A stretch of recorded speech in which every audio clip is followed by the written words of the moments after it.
So this is a very quick episode of Silicon Wafers, just to cover some of the details in Putin's speech this evening. Tonight, Vladimir Putin has apparently welcomed Donald Trump's 28-point peace plan for Ukraine, though in guarded terms. And if he had stopped there, it would of course have been worrying for Ukraine and its partners.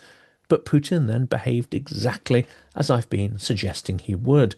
Whenever he senses weakness, even if it is illusory and based on false information, he doubles down on violence and demands more, more, more. True to form, the address to the nation quickly descended into him ranting and running through familiar grievances, while also threatening more conquest and doubling down on total victory.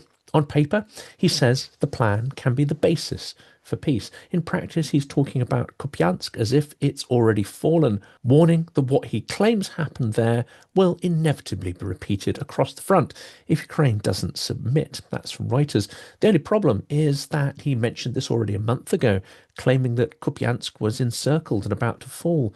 And the reality is that it has still not been taken, not even close. So is he lying? Is he deceived? Is he deluded? This is the core question for this episode because his attitude to the proposed peace plan and what follows very much hinges on his state of mind, his paranoia, and the quality of information he is being fed. Combine this with his obsessions, his hatreds, his ambitions, and desire to simply cling on to power and life, those two now being synonymous. And all of these indicators combined suggest that he is not ready for peace, does not want and does not need peace. Is Putin lying? Is he being lied to? Or is he simply addicted to the violence of his so-called special military operation and incapable of accepting anything that isn't formulated as surrender, a complete capitulation and humiliation of Ukraine? Let's break down his televised speech, the 28-point plan and the reactions from Kiev, Europe and the commentariat, including some very angry people on X. Well, this is going to be a two-part episode because it's late, and we're going to issue the second part tomorrow. So what is in the 28-point peace plan? Here's a quick recap because this thing dropped like a media bomb this week. Axios published detailed parts of Trump's 28-point framework, a draft presented in Kiev by US Army Secretary Dan Driscoll.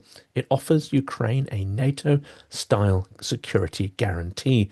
An attack on Ukraine will be treated as an attack on the overall transatlantic community, with the US and major European allies pledged to respond, including with force. Well, that was in Axios.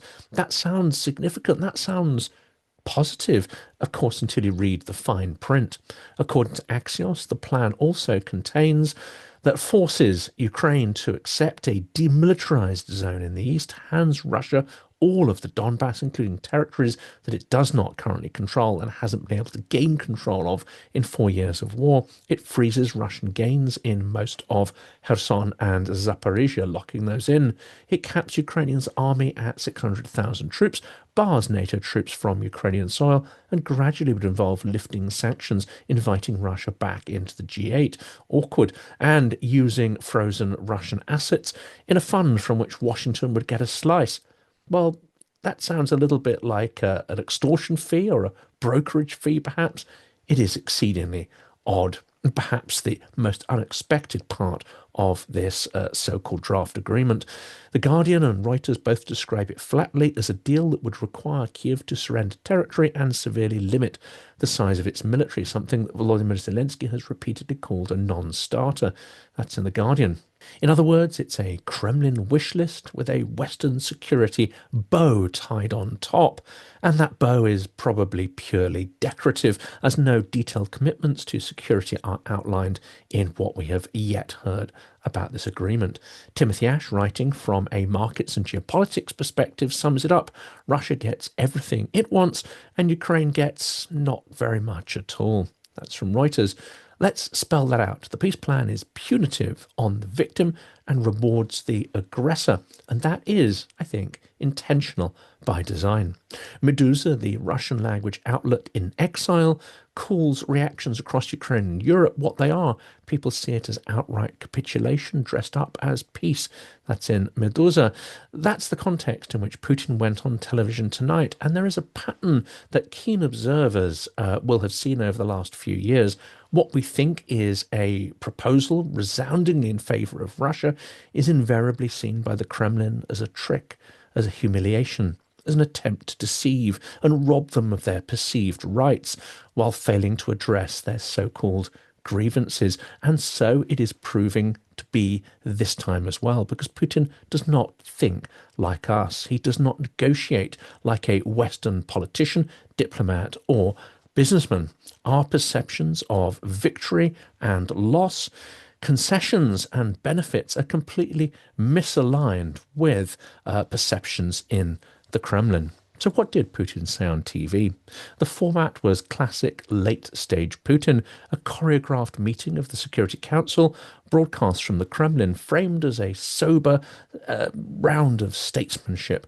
According to Reuters and the Kiev Post, Putin confirmed Moscow had received the 28-point plan through official channels, but stressed that it had not been discussed with us in any substantive way. That's in Reuters. And then he delivered the headline: I believe that it can be used as the basis for a final peaceful settlement. That's Putin at the Security Council meeting, quoted by Reuters on November 21st. Sounds conciliatory, except he immediately weaponized that statement and undermined what he'd just said. He claimed Ukraine had rejected the plan and that the US can't secure Kiev's consent. He framed Europe as out of touch with reality on the battlefield.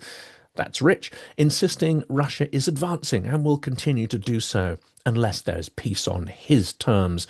That's in Reuters. This implies that the Witkoff list of concessions, or appeasement of Putin, in fact, which is what many are calling it, the full laundry list of the Kremlin's previous demands, well, now that is not nearly enough for Putin. Then came the threat. Putin boasted that Russian forces had taken almost full control of Kupiansk on November 4th and warned if Kiev will not discuss Trump's proposal, then what happened in Kupiansk will inevitably be repeated in other key areas of the front. Well, that's not the language of a man embracing compromise. That's a gangster trying to fence a protection racket on someone he perceives to be weak.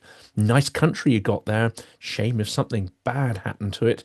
Even Kiev Post's straight news write-up couldn't ignore the tone. It stated, Putin said that Moscow would be ready to achieve its goals by military means and made clear he is satisfied with the current dynamics on the battlefield. That is, Putin is addicted to full-scale war, to the special military operation. It suits him, and his cronies continue it. He is not minded or induced to end it at this time, or probably any time soon. He uses the phrase basis for a final peace settlement, but he wraps it up in threats, rambling regurgitations of imaginary grievances, revisionism, and a long, bitter rant about Ukraine and Europe. It's clear he can't let go. He is not going to let this go. He is all in, and Trump has badly misread the situation.